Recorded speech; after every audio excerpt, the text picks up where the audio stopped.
Basics with Crystal. So we're back in the garden today. I just got done pruning this one back, and I'm just looking underneath the leaves for bugs, basically. I'm seeing a little bit of damage on a lower leaf, which I'm going to go ahead and cut off, but I'm not seeing any bugs on this plant. Anyway, I am out here today, and it's time to get these tomato plants pruned back. Earlier in the year, and I'll link it above, we did a video, Let's Talk Tomatoes. So now it is time to work the tomatoes. So why do we prune? Well, my tomatoes that I'm growing this year are an indeterminate variety, meaning that they will continue to climb and climb and climb 10, 12 feet, whatever our season allows, and they will continue to produce as they grow up. This variety is also really, really bad about putting off suckers. And when you have lots and lots of suckers, you're going to have less and less production. These suckers will give you fruit. They will fruit, but they're not going to be as good as quality that's on the main branch. So that's why it's really important to prune. Now, a determinate variety, that variety will just get as tall and as big as it's going to get, and it'll fruit, and then it'll die back. That's just the way that variety goes. And I don't think that you have to pull the suckers off of that one. I'm not too sure, so don't quote me on that. Today we're going to be concentrating on what I do know, which is the indeterminate variety. Now, when you look at this plant, you're going to look at it and go, wow, that is a gorgeous little plant. Look how nice and full it is.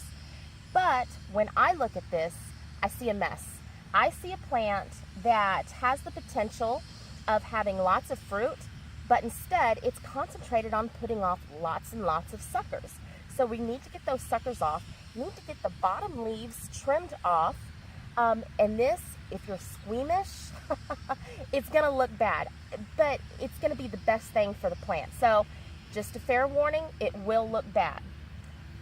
What I'm going to do is, the first thing I'm going to do is identify where the main branch is. If you look at these two plants right here, and I'll give you a close-up here in a minute, these two plants are the same age, but they look a lot different. This plant from the very beginning has continued to have its lower leaves taken off and all of the suckers taken off. And when I give you a close-up of it, you'll see just how big the stem is, versus this one, who has been allowed to, little white kitty scratching me, this one has been allowed to just do what it wants to do, which is produce lots and lots of suckers. And you can see that the stem is not nearly as big as the one over here. So we're going to take care of that today. What we're going to do is we're basically going to start from the bottom. I have two plants left here to do. I purposely left these. I've got probably, I don't know, like 100-something tomato plants in the garden, so I was okay leaving a few to show you guys what it looks like when you let them go. So I've got two here to do. I'm going to show you this one, and then I'll bring you in close to show you that one over there. So basically what the first thing you need to do is identify the main branch, or the main stem. Ow, ow, ow, no biting. You're going to come up from the very bottom of the plant where it comes out of the ground, and you're going to identify that main stem. Once you do, anything on the bottom, this is what I do, anything on the bottom immediately comes off. This will help in the confusion later. Look at that sucker. This was a sucker growing on the bottom. This can be planted. We'll talk about that in a second. I'm gonna put that aside. Okay, so I've got that first one off. And look for another lower branch. There's another one. Look, you see? The suckers will produce. They absolutely will produce fruit, but it's not gonna be as good and as plentiful as what's coming off the main stem. And I'm gonna continue to say that. And then we have another one here. Again. And we've got a lower leaf. Take that out.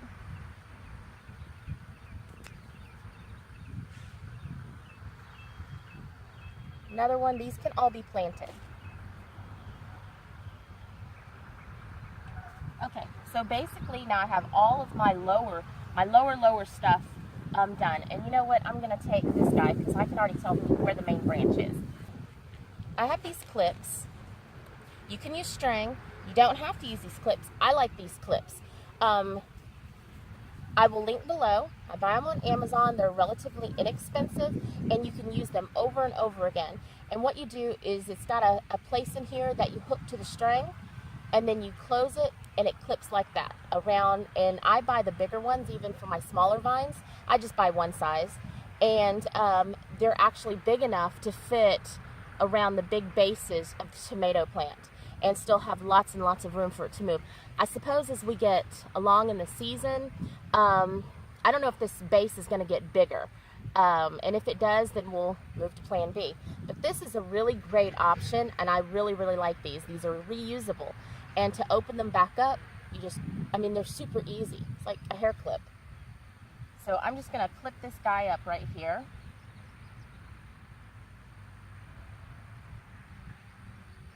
And again, I'll show you guys a close-up of this, and I will link where you can get these on Amazon. They have everything. Okay. All right, so now it's up off the ground. I'm going to come back in here, again, still working from the bottom, pulling my suckers off, and my lower leaves. Now, last year, I did not prune any of my tomatoes back. And what happened? I didn't get very many tomatoes. I had these lush, big, beautiful leaves, no tomatoes.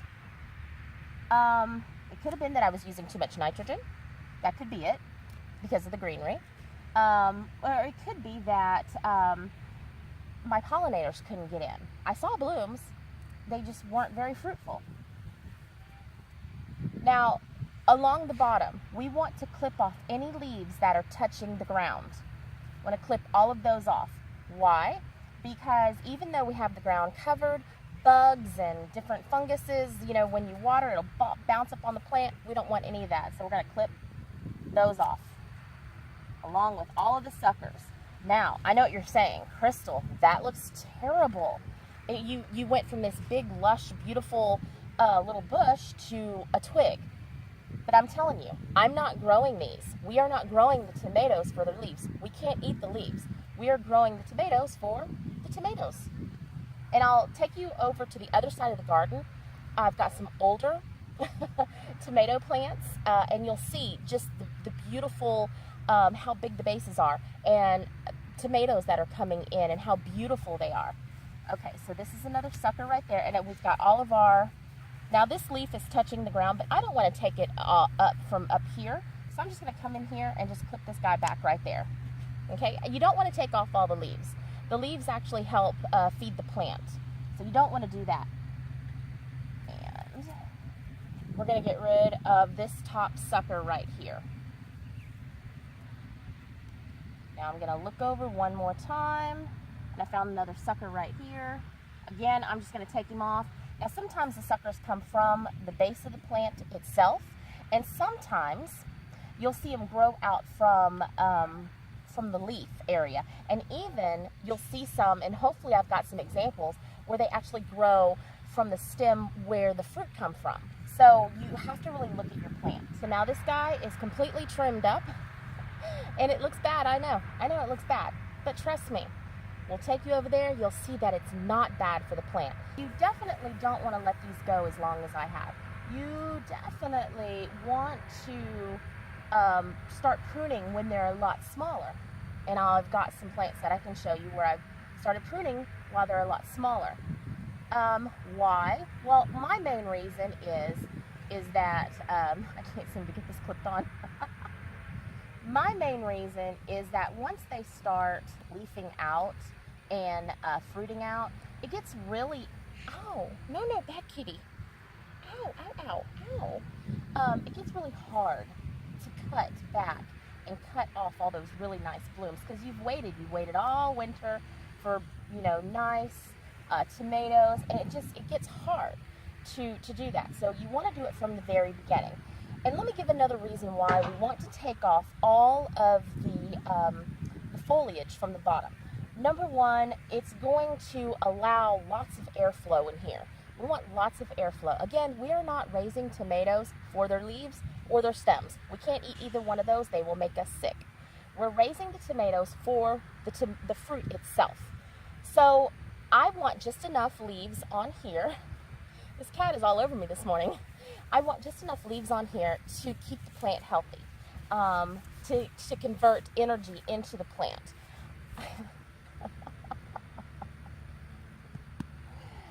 Oh, hi, Nacho. I'm going to have to kennel him too. I got to put Roscoe up because of this very reason. So we want just enough leaves on here just for it to convert energy from the sun and everything, and feed the plant and keep it healthy. The other reason, and kind of my main reason for keeping the foliage back from the ground, snakes. You hear about it all the time. Somebody comes into their garden and they go, ooh, nice red juicy tomato, I'm gonna grab it. And they don't pre-check for snakes, which is just basically taking a stick and just poking around at the bottom, you know, and they end up getting bit, hospital weeks, huge hospital bills. I don't like snakes. Snakes totally freak me out. So keeping all of this back, I can now see what's in here. So that's kind of another really great reason to prune. So let's move over here to this little one, and I'm gonna give you a close-up of doing that one. Okay, so I got up all the weeds. So first thing we're gonna do is identify the main branch. We're gonna come down here and we find the base of the plant. If you need to move your hay back, move your hay back. You can always put it right on back. And so I see the main branch there. Grab my scissors, and we're gonna start from the bottom and start cutting away everything on the bottom. And there's our main branch right here. Go ahead and pull him through.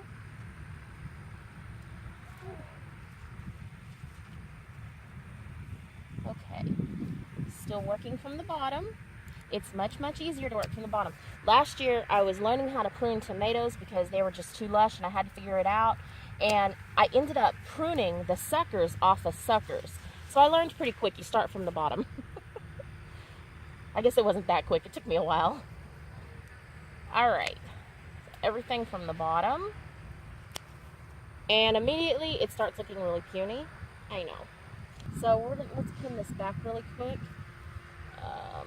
This is a sucker right here. So I'm going to cut this one off right here.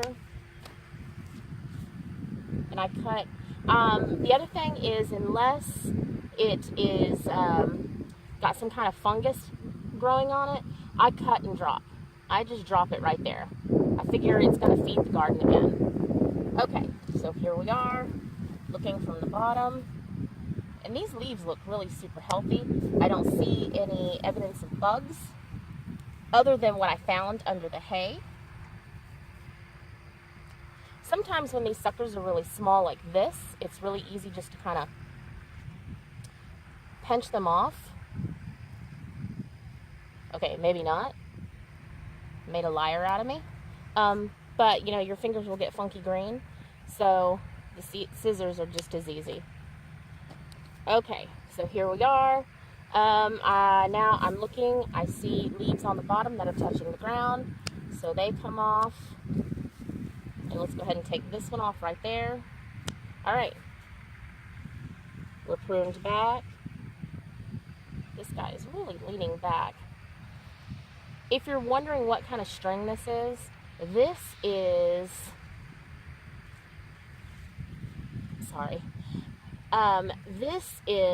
baler's twine. Same thing they used to make hay bales with.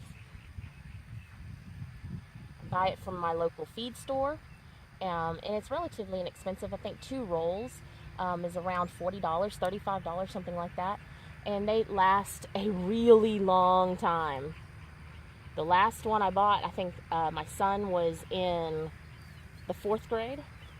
And if you're wondering what all the noise is, the traffic noise, we've got somebody building a house not too far from me, and that is the cement trucks you hear. So it's normally very, very quiet out here. Okay, so if you're looking at this and the plant is leaning over, and I know what you're thinking, oh, Crystal, you've messed up your plant, it's leaning. It's leaning because it was leaning that way. So as the day goes on, it will begin to stand up on its own, because all plants want to grow towards the sun. They're not going to grow towards the ground. They're going to grow towards the sun. So now that we've got this plant, we've got it down to one stem, which the plant's going to be super happy. We can come back in here and find the really small suckers. I know this is drastic. I know this looks bad, but your plants will for sure love you later. They really, really will. So let's spin this around and go look at some other tomato plants. Okay, y'all, so there's the two we just finished. And let's, I'm sitting right here next to the other one, but I wanted to show you real quick. Let me get the cat out of the way. Okay, you see this space? And I've got my finger up against it, and it's about, I guess about a ½ inch across, okay? So it's not bad, it's not bad. But now take a look at its next door neighbor who has been being pruned. Did I say that right? Oh well. Anyway, let's take a look at him. Check that out. And the cattail. Check that out. 1 inch across, or thereabout. That's a big difference. This plant has concentrated on growing a nice stem, nice, strong, sturdy stem to hold up the big fruits. This plant, give it a couple of weeks. We'll come back and we'll check it out and see how well it's growing. Now that I've trimmed off all of the suckers, it's going to concentrate its energy into its stem production and into its plant or fruit production. All right, so I'm going to back up here and show you the rest of the tomatoes.